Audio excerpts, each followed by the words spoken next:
पार्ले जी। यह बिस्कुट इसे चाय में, दूध में या फिर पानी में डिप करके खाने का अपना अलग ही मज़ा है। ज़माना बदल गया लेकिन यह बिस्कुट आज़ादी से पहले जैसा था, आज़ादी के 76 साल बाद भी वैसा ही है। वही टेस्ट और वही क्वालिटी।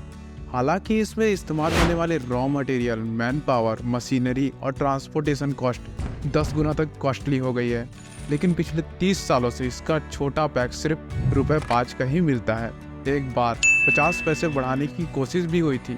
उसके खिलाफ लोगों ने सड़क पर आंदोलन तक चालू कर दिया था। आज ये इंडिया में ही नहीं बल्कि पूरी दुनिया में सबसे ज़्यादा बेचे जाने वाली बिस्कुट है। लेकिन हैरानी की बात यह है कि इतना सस्ता पार्ले जी बिस्कुट बेचकर भी कंपनी लॉस में नहीं बल्कि बहुत ही ज़्यादा प्रॉफिट में है। साल 2013 में जहां कंपनी का रेवेन्यू 5,000 करोड़ था, वो आज 16,000 करोड़ से भी ज़्यादा हो चुका है। ऐसा होने के पीछे पार्ले कंपनी की एक सोची समझी स्ट्रेटजी है।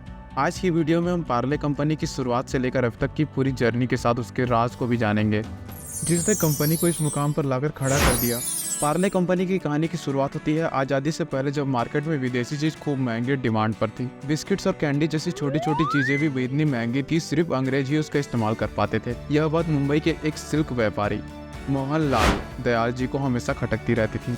उसी समय अंग्रेजों से आज़ादी के लिए देश में कई तरह के आंदोलन चल रहे थे और गांधी जी के असहयोग आंदोलन से मोहनलाल इतने इम्प्रेस हुए कि अपने देश में ही कन्फेक्शनरी की बिजनेस की शुरुआत करने का फैसला किया, ताकि अंग्रेजों को आर्थिक चोट तो लगे, साथ ही हमारे देश के गरीब लोग भी सस्ते दाम पर कैंडीज और बिस्किट्स का मजा ले सके। लेकिन यह बिजनेस उनके लिए बिल्कुल नया था, इसलिए कन्फेक्शनरी के बिजनेस को समझने के लिए वो जर्मनी गए। वहाँ जाकर कैंडीज बनाने की तकनीक सीखी और जब इंडिया वापस आने लगे तब अपने साथ एक कैंडी मेकर मशीन भी खरीद कर ले आए। साल था 1929। मोहनलाल दयाल जी मुंबई के विले पार्ले में एक पुरानी फैक्ट्री की शुरुआत करते हैं। उसे खरीदकर जर्मनी से लाई हुई कैंडी मेकर मशीन इंस्टॉल कर देते हैं और अपने ही फैमिली के ही 12 लोगों के साथ मिलकर कैंडी बनाना शुरू करते हैं। और उन्हें इतनी जल्दीबाजी थी कि कंपनी के नाम के बारे में कुछ सोचा ही नहीं, और जब कोई नाम समझ नहीं आया तो उस जगह के ही नाम पर कंपनी का नाम पार्ले रख दिया। और इस तरह पार्ले कंपनी की विशाल बिजनेस एम्पायर की शुरुआत होती है। पार्ले कंपनी का पहला प्रोडक्ट था ऑरेंज कैंडी। हालांकि उसके बाद भी कई और तरह से कैंडीज बनाए गए, जिसने मार्केट में बहुत ही तेजी से अपनी जगह बनाई, क्योंकि यह देसी स्वाद में बनाया गया भारत का पहला कन्फेक्शनरी प्रोडक्ट था। उस समय अंग्रेज अपनी चाय के साथ इंपोर्टेड बिस्कुट खाया करते थे, इसलिए मोहनलाल जी ने सोचा कि क्यों न आम इंडियन के लिए भी कैंडी की तरह बिस्किट भी इंडिया में ही बनाया जाए।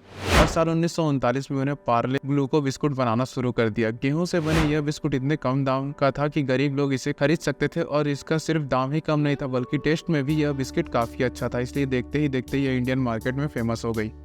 अंग्रेज भी पार्ले ग्लूको बिस्कुट को यूज़ करने लगे और मार्केट में मौजूद ब्रिटिश ब्रांड के बिस्किट्स भी पीछे होने लगे। यहाँ तक कि सेकेंड वर्ल्ड वॉर के दौरान ब्रिटिश इंडियन आर्मी ने भी पार्ले ग्लूको को खूब इस्तेमाल किया, जिससे यह कंपनी अच्छे प्रॉफिट में आ गई। लेकिन वॉर जैसे ही खत्म हुआ, देश में गेहूं की कमी होने लगी।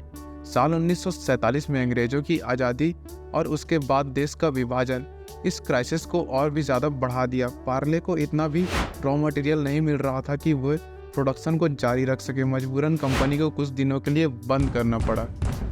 लेकिन जब फिर से हालत कुछ बेहतर हुए और पार्ले ने बिस्किट्स का प्रोडक्शन शुरू किया, तो कई दूसरे ब्रांड के भी ग्लूकोज बिस्कुट मार्केट में बिकने लगे थे।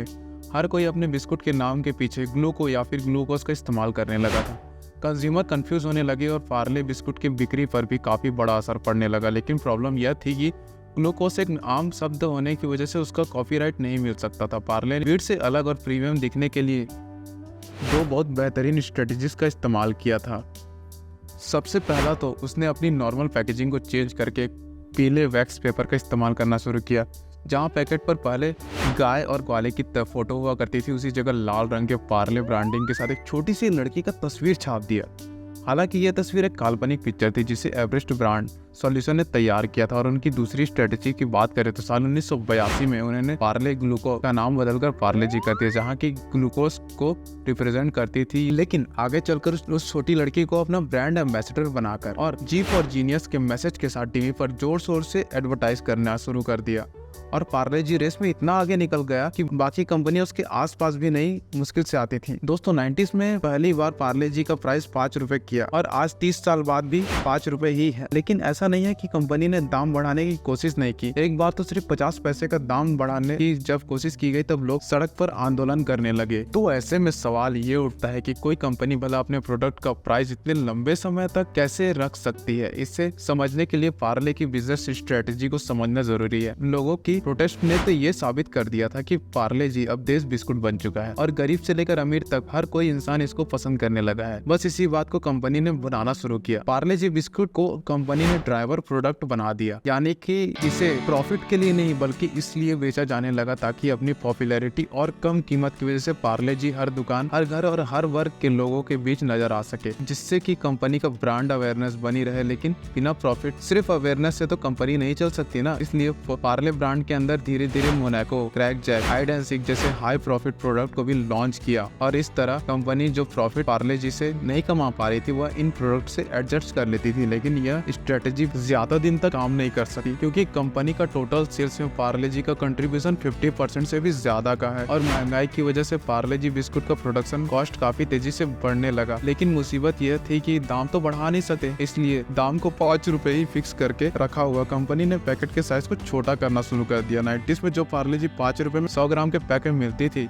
वह आज 5 रुपए में सिर्फ आज के टाइम में 55 ग्राम की पैकेटें मिला करती है, यानी कि दाम तो लगभग दुगना हो गया ना। लेकिन लोगों का एहसास तक नहीं हुआ कि इसके अलावा भी पार्ले ने कुछ बुनियादी चीजों पर इतना बारीकी से ध्यान दिया। उनका प्रोडक्शन कॉस्ट अपने कॉम्पिटिटर से हमेशा कम रहा, जैसे कि वो रॉ मटेरियल काफी सस्ते रेट में सीधे उसके सोर्सेज से ही खरीदने से, जिससे कि बीच के मीडिएटर्स का कमीशन खत्म हो जाता है। कहते हैं ना, जो पैसा रॉ मटेरियल की खरीदी से बच जाए और कंपनी के लिए सीधा नेट प्रॉफिट की तरह काम करता है। दोस्तों आप तो जानते ही होंगे कॉन्फ्लिक्ट्स और फूड इंडस्ट्रीज में वेस्टेज एक बड़ी प्रॉब्लम है, लेकिन पार्ले की अच्छी बात यह भी है कि उनका वेस्टेज ना के बराबर है।